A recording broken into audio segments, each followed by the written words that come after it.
Hello everyone, আসসালামু আলাইকুম। আশা করি সবাই ভালো আছেন। এগুলো সব আমাদের গাছের ফল। এটা আমাদের গাছের পেঁপে, এটা আমাদের গাছের নোনা ফল। দেখেন কত সুন্দর ফল।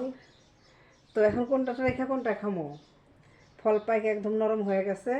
আমাদের গাছের পেঁপে এই যে পাকছে, খুব সুন্দর মিষ্টি। আর একটা হলো এই যে একটা ভাইরাল ডায়লগ, কি জানি, তরমুজ। তরমুজ নিয়ে একটা ভাইরাল ডায়লগ, ওই কিরে কিরে, মধু মধু। তো দেখেন কত সুন্দর তরমুজ নিয়ে আসছে, একদম লাল ভিতরে। তো এখনও কাটা হয় নাই আর কি, আমরা সবাই মিলে কাটা খাবো আর কি ইনশাল্লাহ।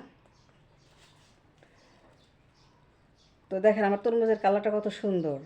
আর হচ্ছে আমার গাছের পেঁপে, পাকা পেঁপে। আর হচ্ছে আমার গাছের হলো নোনা ফল। এটা খুবই মিষ্টি, খুবই সুস্বাদু, খুবই ডিলিশিয়াস একটা খাবার। তো খাইতে একটু অসুবিধা লাগে, অতিরিক্ত বিচি বেশি ভিতরে। তো বিচিটা যদি না থাকতো তো অনেক মজা, অনেক সুস্বাদু, খুবই মিষ্টি। বললাম তো, একদম ইয়াম্মি একটা ফল এটা। তো আমাদের মতো কে কে বাড়ির গাছের ফল নিয়ে সামনে দাঁড়িয়ে আছেন, কোনটা খাবেন ভাবতেছেন? তো সবাই কমেন্টস করে জানাবেন। সবাই ভালো থাকেন, সুস্থ থাকেন। আল্লাহ হাফেজ।